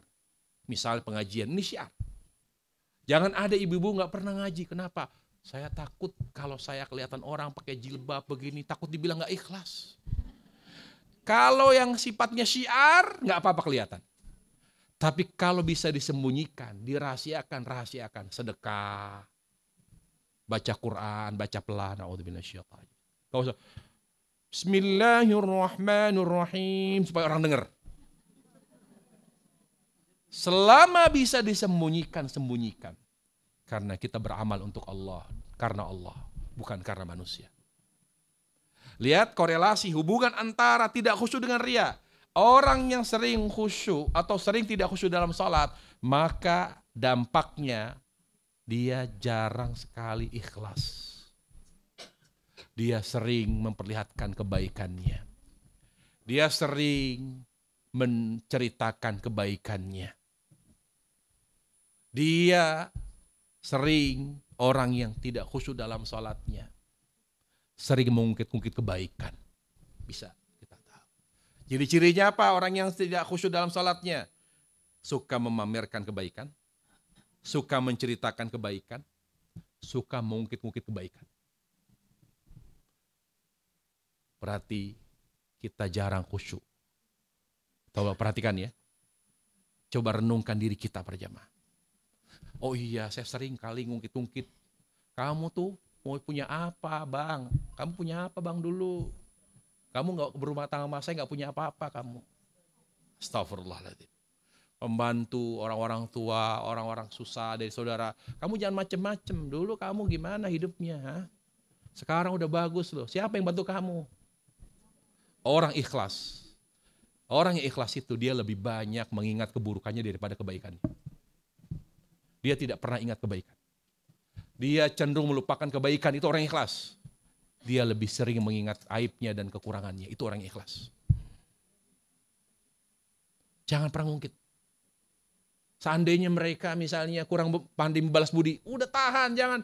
Kamu gak tahu diri ya, kamu siapa yang bantu, kenapa kamu begini? Jangan ungkit kebaikan.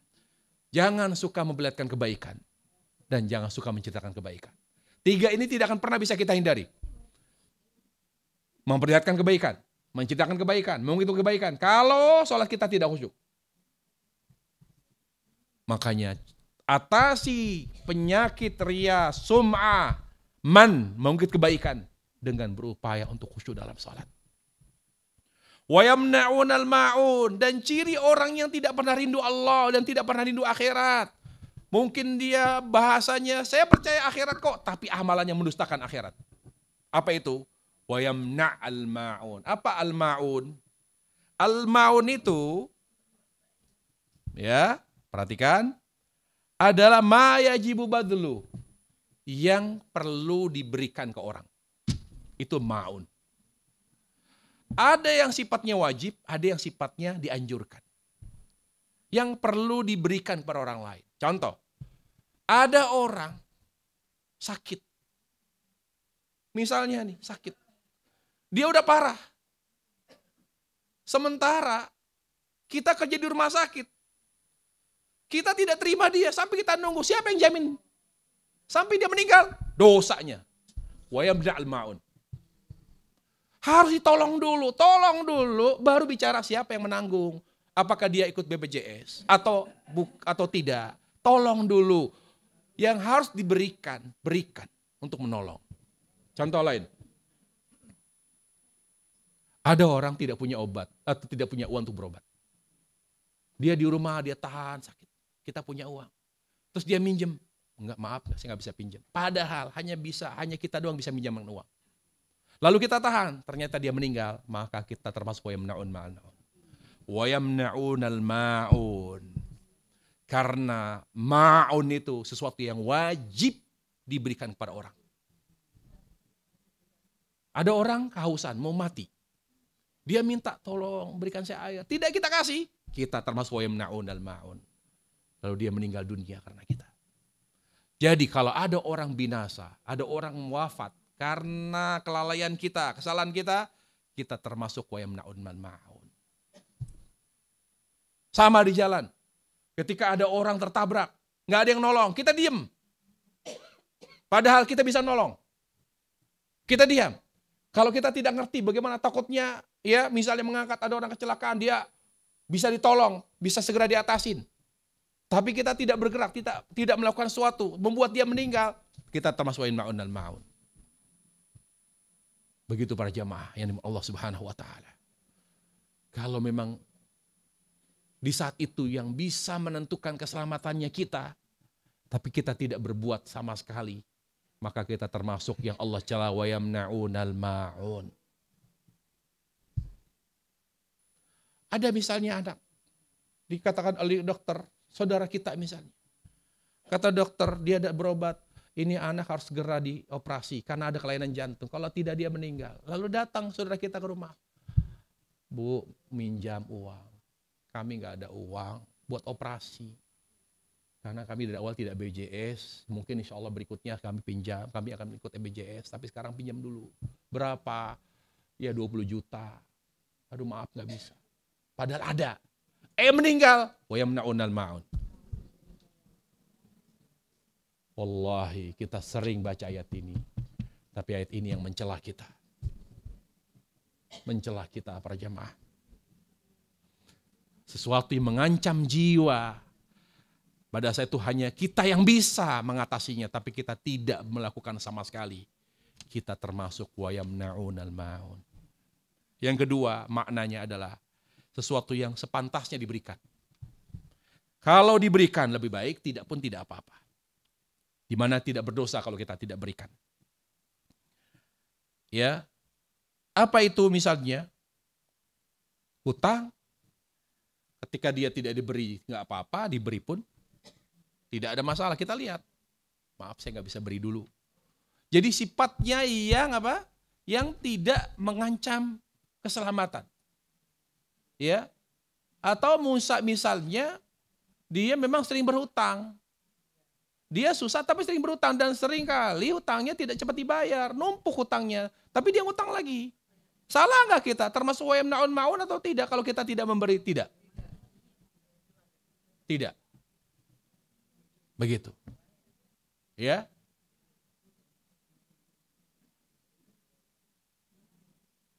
Kira-kira kita bisa menerjemahkan wa yamna'un ma'un ya dengan baik. Terakhir para jamaah sekalian. Ayat ini atau surah ini mengajarkan kita bahwa Al-Quran tidak hanya untuk dibaca. Tidak hanya untuk dihafal. Jangan bangga kalau kita bisa baca Quran dengan baik. Dan jangan bangga kalau kita banyak hafal Al-Quran. Kita akan bangga dan kita akan mendapatkan seluruh manfaat Al-Quran ketika kita mengamalkan Al-Quran. Orang tidak akan punya adab dan akhlak kalau dia tidak memahami dan menghayati Al-Quran dan mengamalkannya. Jadi adab itu adalah menghayati dan mengamalkan Al-Quran, itu adab. Jadi kenapa kita mengaji tafsir seperti ini? Supaya kita lebih beradab. Adab itu lahir dari penghayatan dan pengamalan terhadap Al-Quran. Jadi kita tidak akan pernah bisa memperbaiki adab kita, etika kita. Sekarang lagi panas nih etika-etika nih. Etika itu lahir dari Al-Quran. Bukan manusia yang menentukan etika. Yang menentukan etika itu adalah Al-Quran. Siapa orang yang paling beretika dan beradab? Yang selalu menghayati Al-Quran dan mengamalkannya. Lihat Nabi. Kenapa Nabi ditanya? Ketika Aisyah ditanya tentang akhlak Nabi, apa kata Nabi alaihissalam? Adab dan akhlak Nabi itu Al-Quran. Bagaimana sih adab Nabi? Kata sahabat bertanya kepada ibu kita Aisyah. Bagaimana adab dan akhlak Nabi? Apa kata Aisyah? Akhlak dan adab Nabi Al-Quran. Jadi yang membuat beliau menjadi orang yang paling sempurna akhlaknya, karena beliau selalu mengkaji Al-Quran seperti ini. Dikaji, oh ya ma'un begitu artinya. Oh wailul musalladzina hum yura'una. Lah saya termasuk yang kalau salat gak pernah khusyuk ini, ya Allah. Mohon ampun ya Allah, saya berusaha deh untuk khusyuk dalam salat. Jadi setiap ada pesan yang disampaikan Al-Quran, kita paham, kita tangkap, kita amalkan. Pada hari ini, setelah kita membahas dan mentadaburi soal Al-Ma'un, banyak pelajaran bisa kita ambil? Yang sebelumnya kita tidak tahu? Baik, siap diamalkan? Mudah-mudahan Allah Subhanahu wa taala menyempurnakan adab dan akhlak kita insyaallah. Demikian kajian kita, wallahu taala alam, wa sallallahu wasallam wa barik Muhammad wa ala alihi wa sahbihi wasallam walhamdulillahirabbil alamin. Baik, satu pertanyaan. Ya, silakan. Sebelum kita tutup majelis kita.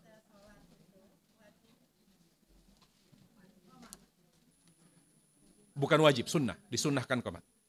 Khilaf para ulama, ada yang bilang tidak perlu, ada yang bilang disunnahkan qomat.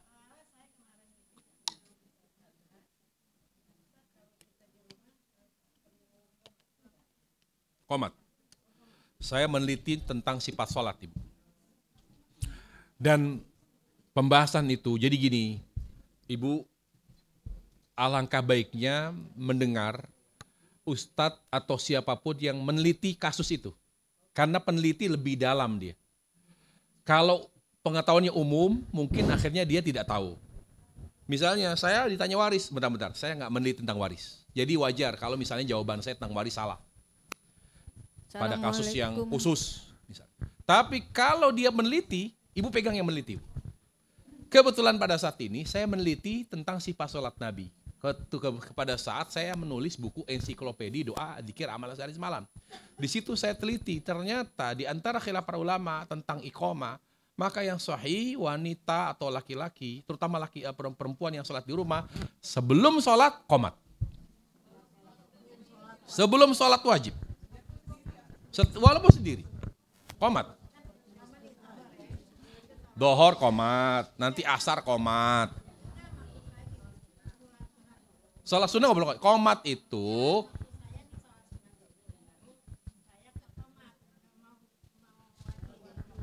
Sabar. Saya sudah jelaskan, Bu. Sholat sunnah tetap. Qomatnya pada saat akan mengerjakan sholat fardu. Karena qomat itu tidak ada kaitannya dengan sholat sunnah. Qomat itu terkait dengan sholat fardu. Jadi jelas sholat sunnah aja. 2 rakaat, 4 rakaat, gak usah qomat. Kapan qomatnya? Pada saat akan mengerjakan sholat fardu. Jadi, apa kata Nabi alaihissalam? Surga bagi mereka yang pada saat, apa kata Nabi alaihissalam? Ada seorang pengembala ketika dia sholat di tempat dia mengembala, lalu dia azan, lalu dia qomat. Semoga Allah masukkan dia ke dalam surga. Lihat, pengembala kambing. Pengembala kambing yang sholat yang dia sendiri, dia tidak ada teman. Dia berada di tempat yang di padang rumput yang luas atau di gurun. Lalu dia sendiri. Lalu apa kata Nabi? Dia, semoga Allah merahmati dia, semoga Allah masukkan dia ke surga. Dia azan dan dia qomat. Berarti berlaku bagi siapa qomat? Bagi yang sholat sendiri. Tapi kalau azan, kalau sudah dengar azan dari musola atau masjid, tidak perlu azan. Cukup diwakilkan bagi yang lain. Tapi kalau tetap qomat. Wallahu a'lam. Tapi sunnah. Jadi jangan ada rasa bersalah kalau seandainya kita tidak qomat, nggak apa-apa. Astagfirullahaladzim, saya lupa qomat, tidak perlu istighfar. Ya, sifatnya sunnah. Ustaz, saya mau nanya, menyantuni anak yatim atau anak menyekolahkan keponakan, menganggap keponakan sebagai anak, mana yang lebih besar pahalanya ya? Mana yang dahulukan?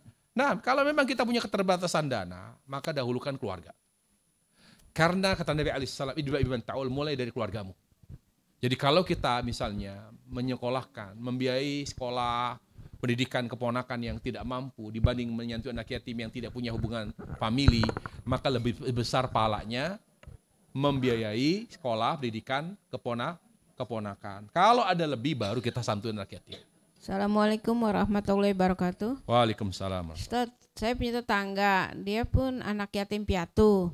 Udah balik tapi keterbelakangan mental. Itu termasuk kita santunin anak yatim apa bukan? Bukan yatim, santuni fakir tapi miskin. Tapi keterbelakangan mental dia udah kagak bisa. Nggak ngaruh. Nggak ngaruh ya. Makasih Walaupun ya, mental atau cacat fisik, pokoknya kalau sudah balik dia jatuhnya pahala tetap dapat pahala, tapi pahala menyantuni fakir miskin. Syukran ya Ustaz. Afwan. Anak saya sangat tersakiti karena ucapan tantenya. Sampai saat ini tidak pernah minta maaf. Harus bagaimana saya? Siapa yang tidak minta maaf? Tantenya. Ya gengsi tante minta maaf. Udahlah, sampaikan itu orang tua kamu. Apa pernah? Sahabat Rasulullah pernah datang ke Rasulullah. Ya Rasul, saya ingin taubat. Saya banyak dosa, saya ingin taubat. Saya ingin hijrah. Kamu ingin hijrahmu disempurnakan? Lebih baik mau ya Rasul. Kamu masih punya ibu, udah meninggal. Kamu masih punya tante. Kata Nabi, halaka min khala. Kamu punya tante? Punya. Kamu ya ambil hati dia. Muliakan dia seperti muliakan ibu kamu. Ingat, tante seburuk-buruknya dia itu pengganti ibu. Jangan, sabar. Anak muda ngalah. Walaupun tantenya kalau ngomong nyelkit, sabar. Udah sabar, bagaimanapun dia pengganti ibu kita kalau tidak ada lagi ibu kita. Siapa lagi? Saudara ibu kita apa saudara? Duduk di mana ya? Di situ Nabi mengatakan saudara ibu. Kan ibu kan surga laki-laki. Jadi saudara ibu. Iya, khala. Kalau amma saudara bapak. Khala. Iya, Nabi mengatakan kamu masih punya bibi tidak? Tapi bibi dari ibu. Ini tante saya nggak paham tante dari mana nih. Jangan-jangan tante dari bapak nih. Tapi tetap sabar, mengalah. Ya, jangan dendamlah sama keluarga. Orang yang suka dendam dia tidak akan pernah tenang ibadahnya. Udah, jangan sakit hati. Orang Islam tidak mengenal sakit hati. Wallahi kalau dia masih suka hati, siapapun yang masih suka sakit hati, dia tidak pernah khusyuk dalam salatnya. Kita ambil surah Al-Ma'un ini. Orang yang khusyuk salatnya, dia tidak pernah biarkan hatinya buat sakit hati, nggak pernah. Kenapa kok saya susah menyemaafkan orang? Karena nggak pernah khusyuk dalam salat. Coba Nabi, orang yang paling khusyuk di dunia, beliau pernah nggak dendam? Nggak pernah. Beliau pernah nggak sakit hati? Nggak pernah. Dimaafkan. Oh iya, berarti saya kok suka kesal sama orang ya, suka benci, suka nyimpen berbulan-bulan. Ya karena selama ini sholat kita tidak khusyuk. Perbaiki sholatnya. Ustadz, katanya panjang umur sebuah karunia karena ada orang yang sudah lansia merasa jenuh dengan kondisi kurang nyaman karena beberapa, jadi dia pengen segera mati gitu. Karena generasinya udah gak ada gitu. Memang panjang umur nikmat, tapi ketika dia sehat walafiat tidak merepotkan orang. Itu nikmat. Makanya jangan minta panjang umur doang, jangan. Kita harus beda sama orang-orang kafir. Kita minta kepada Allah, ya Allah, panjang umurku dalam ketaatan, ya Allah. Kalau ketaatan itu mencakup segala hal. Tambah tua, tambah baik amalnya, ibadahnya. Dan tidak merepotkan. Kita masih bisa kamar mandi sendiri. Sakit pun kalau misalnya kita meninggal, baru sakit sedikit, gak merepotkan anak, kita udah meninggal. Alhamdulillah. Wallahi, karena tidak semua anak yang mau merawat kita, ibu. Banyak sekarang kita lihat, banyak orang tua ditaruh di panti jompo. Karena orang tua pasti sayang anak, tapi anak belum tentu sayang orang tua. Jadi tolong, kita minta kepada Allah, ya Allah, panjang umurku dalam ketaatan, ya Allah. Ibu mau jadi orang tua yang tidak merepotkan anak? Doa kepada Allah, minta panjang umur dalam ketaatan. Kalaupun misalnya panjang umur, sehat. Bisa sholat, bisa apa, kalau bapak bisa ke masjid, terus fisiknya. Kalau sakit sedikit cuma minum obat selesai. Dirawat sebentar di rumah sakit balik lagi. Tidak begitu merepotkan. Itu berkat doa. Ya. Jadi boleh minta panjang umur tapi dalam ketaatan. Assalamualaikum warahmatullahi wabarakatuh. Waalaikumsalam. Pak Ustadz, yang akan saya tanyakan, kalau seorang anak yatim, Ya. kalau seorang anak yatim ibunya telah menikah lagi, apakah itu masih dikategorikan anak yatim sebelum dia balik? Bukan lagi yatim karena udah ada tulang punggung. Yatim ini kan karena dia kehilangan tulang punggung, pencari nafkah. Perempuan rata-rata pencari nafkah atau tidak? Tidak. Makanya yatim itu yatim yang miskin, jangan cuma yatim. Yatim yang miskin, yang tidak punya sandaran, yang tidak punya orang yang mencari nafkah. Jadi kalau misalnya dia yatim, nggak punya ayah, tapi ibunya wanita karir, tajir, melintir, terkilir, nggak perlu dibantu. Oh begitu. Okay. Jadi lihatnya jangan yatimnya. Ini anak nggak punya ayah, ibunya ada tapi ibu rumah tangga, mau nyari duit di gimana caranya? Tentu kan nggak seleluasa laki-laki cari nafkah gitu. Kalau dia berjilbab, dia harus apa, dagang bagaimana, bingung kadang-kadang. Ada 1-2 yang mungkin nggak ada masalah, tapi rata-rata kasihan hidupnya. Walaupun dia cari uang, tapi kalau udah nggak ada suami beda rasanya, Bu. Ini yang kita bantu. Jadi kalau udah nikah lagi, oh ternyata suaminya susah juga sama misalnya, suami suka, udah nikah lagi sama-sama susah juga misalnya. Gimana, yatim atau tidak? Bantu, tapi jatuhnya membantu fakir miskin. Oh bukan bantu yatim lagi. Fakir miskin karena dia udah punya tulang punggung, yaitu ayah sambung. Lagian kenapa ibunya nikah lagi sama yang Miskin. masih bikin tetap susah? Oh jadi kalau misalnya ada yang bantu anak saya, pahalanya bukan yatim. Ya gimana dong, ya ibu salah kenapa menikah lagi sama yang sama-sama susah. Cari yang bisa mengangkat ekonomi dong. Oh. Jadi gitu ya. Allahu a'lam. Iya Bu.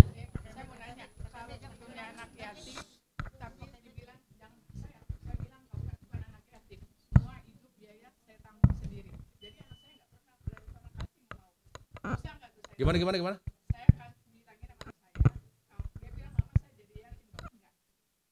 Oh ditinggal waktu masih kecil, 6 tahun, oke terus?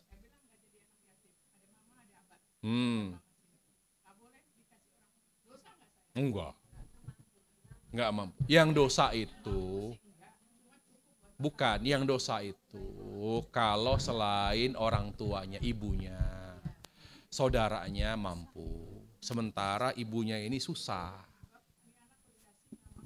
Nggak ada masalah, justru itu keutamaan, bukan sombong. Kalau nggak mau bantu sementara, ya pokoknya pas, ya kan? Pas, ya. Jadi nggak kaya, nggak miskin, pas di garisnya gitu. Cukup ya. Oh itu luar biasa. Allah puji.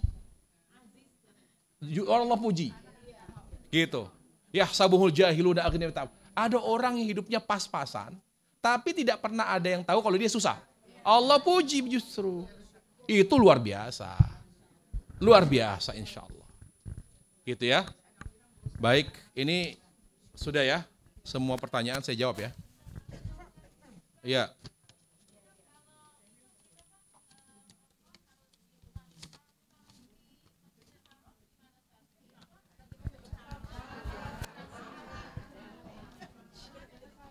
Kenapa Bu? Perempuan itu tempat ibadahnya yang tertutup. Lebih tertutup, lebih afdal, lebih besar pahalanya. Tetapi kalau memang harus ke Masjid Nabawi, kalau memang harus ke Masjidil Haram karena ingin menemani suami, atau karena ada keperluan, maka silahkan ya ke masjid. Tapi kalau jangan terlalu memaksakan diri ke masjid. Saya begitu, kalau saya ajak istri anak saya perempuan, baru nyampe nih, duhur, aduh capek, balik lagi ke asar, nggak usah, sholat di hotel. Pahalamu di sini lebih besar. Ini dipaksa, aduh ya Allah sedih, kenapa nggak misalnya lagi di Mekah nggak? Jangan, ingat pahala sholat wanita di tempat tertentu lebih besar pahalanya. Lebih hotel. Lagi pula sekarang ini kredit misalnya, apalagi di musim yang sangat penuh. Perempuan tuh luar biasa, kadang-kadang laki jadi riskan. Dia sholat, ya perempuan di belakang sebelah dia. Masjidil Haram nggak tertib. Ibu jadi nyaman gak sholat di situ? Nggak nyaman. Biarkan laki-laki yang sholat. Kecuali dalam keadaan tidak penuh musimnya. Ya tertib tuh perempuan di tempatnya, laki-laki di tempatnya.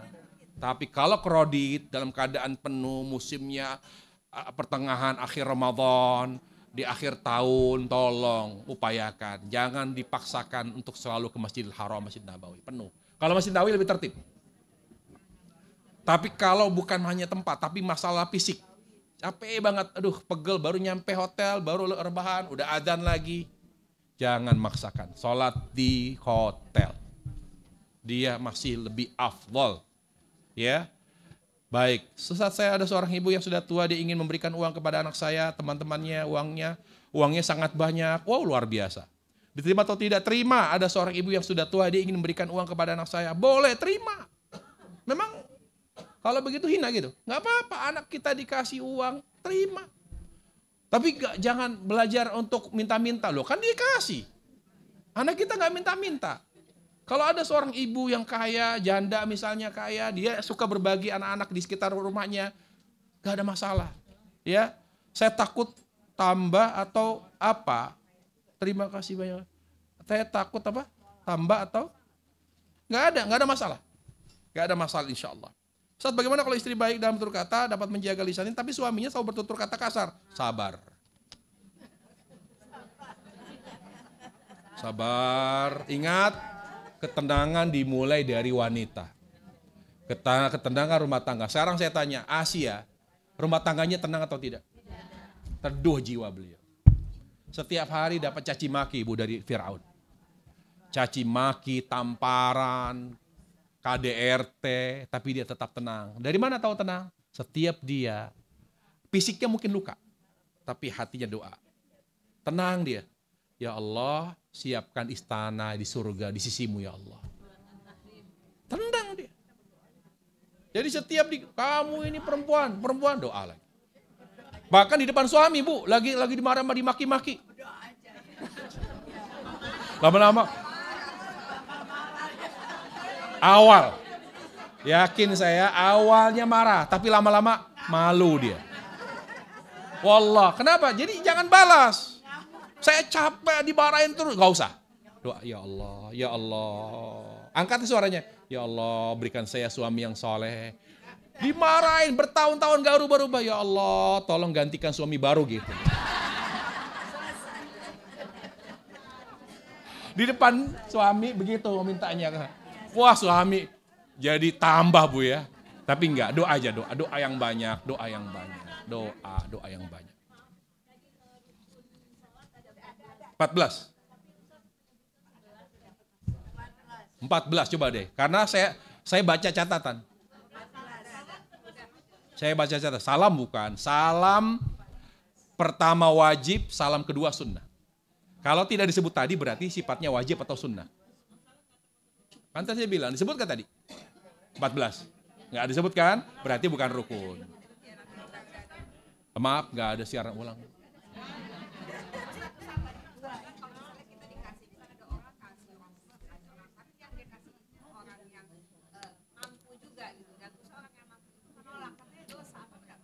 Anak itu dikasih?